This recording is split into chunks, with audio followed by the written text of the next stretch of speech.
ঝাঁকুনি দেবে, পৃথিবীর মধ্যে এমন একটা কম্পন সৃষ্টি হয়ে যাবে। দেখেন সামান্য 5.7 ভূমিকম্প হয়ে গেছে ঢাকা শহরের, প্রায় মানুষ ওখান থেকে পালিয়ে অন্য গ্রামগঞ্জে চলে গেছে। যে আরো 9 দিন ভূমিকম্প হওয়ার সম্ভাবনা আছে। উপরে বিল্ডিং এর অংশ পরে নিচের মানুষ মারা গেছে, মাত্র 2, 3, 4, 5, 10 জন মারা গিয়েছে, বাকিগুলো আতঙ্কের মধ্যে আছে। এখন তো ঢাকার থেকে কুড়িগ্রাম আসবেন, বেঁচে গেলেন, কিন্তু আল্লাহ তাআলা বলতেছেন ইদা জুলজিলাতিল আরদু জিলজালাহা, গোটা পৃথিবী যখন ঝাঁকুনি দিবে তখন তো আর পালাবার কোনো উপায় থাকবে না। শুধু তাই নয়, আল্লাহ তাআলা বলেন ওয়া আখরাজাতিল আরদু আযকালাহা, এবং ভূমি তার গর্ভস্থ থেকে সমস্ত বের করে দিবে। এই সময় কি ঘটবে? যখন কম্পন শুরু হয়ে যাবে, মানুষ তো অস্থির হয়ে যাবে। এই কম্পনের মধ্যে দ্বিতীয় ভূমিকার যখন হবে, জমিন ফেটে চৌচির হয়ে যাবে। বিশাল বিশাল গাছ, বিশাল বিশাল ইমারত, বিল্ডিং, এরপরে পাহাড় পর্বত সবগুলো চূর্ণ বিস্তীর্ণ হয়ে তুলার মতো উড়ে থাকবে। এই সময় জমিনের মধ্যে ভেতরে যে লুকায়িত সম্পদ গুলো ছিল, মৃত জীব গুলো ছিল, সব সমান জমিনের মধ্যে। জমিটা একবার সমান হয়ে যায়। সম্পদ, এত পরিমাণের সম্পদ, স্বর্ণ রূপা, এরপরে যত দামি দামি সম্পদ গুলো আছে সব মানুষ দেখতে পাবে। এই সময় মানুষ আফসোস করবে, আর এত সম্পদ কিছু কেউ নিতেছে না, কারণ নেওয়ার মানসিকতার কারণে।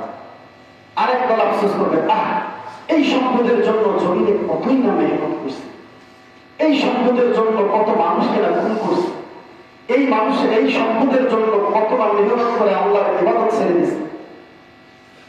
মানুষ আফসোস করবে। আর মানুষ বলবে তার কি হলো? তাকে বলবে, জমিনকে বলবে, এই জমিন তোমার কি হলো? কেন এত কাঁপাকাঁপি করো? জমিন এমন ভাবে প্রকম্পিত হবে, মানুষ স্থির থাকতে পারবে না। মানুষ বলবে জমিন পাগল হয়ে গিয়েছে, অথচ জমিন পাগল হয় নাই। জমিন আদেশ মানতেছে একমাত্র আল্লাহ তাআলার। ইয়াউমাইযিন তুহাদ্দিসু আখবারাহা, সেদিন পৃথিবী নিজের যাবতীয় সংবাদ বলে দেবে। সেদিন পৃথিবী সমস্ত কথা বলে। কি কথা বলে? বান্দা আমার জমিনের উপরে দাঁড়িয়ে কি কি কাজ করছে সব বলে। তার সামনে বলবে, সমস্ত মানুষের সামনে বলবে। বান্দাকে বলবে, এই যে আল্লাহ, এই ব্যক্তি আমার জমিনের বুকের উপর হেঁটে হেঁটে মতপান করতে গিয়েছে। এই যে ব্যক্তি দেখতেছেন কনকনে শীত, নিজ ঘর থেকে বের হয়ে ঠান্ডা পানিতে উজু গোসল করে হাঁটতে হাঁটতে আল্লাহ তোমার ঘরে নামাজ পড়তে গেছে, ভালো মন্দ সব বলে দিবে।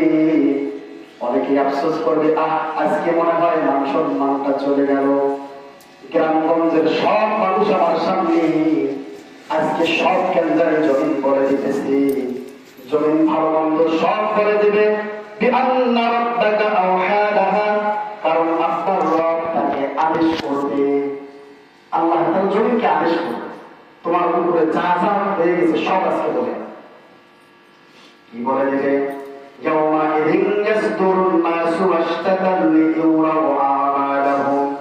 সেদিন মানুষ বিভিন্ন দলে বিভক্ত হয়ে প্রত্যাবর্তন করবে, যাতে তাদের স্বীয় আমলগুলো দেখানো হয়। মানুষ অটোমেটিক ভাগ হয়ে যাবে। চোরের কাতার আলাদা হয়ে যাবে, ডাকাতের কাতার আলাদা হয়ে যাবে, শহীদের কাতার আলাদা হবে, খুনির কাতার আলাদা হবে, ইনসাফকারীদের কাতার আলাদা হবে, প্রত্যেকটা কাতার আলাদা হয়ে যাবে। আল্লাহ তাআলা বলেন, এই সময়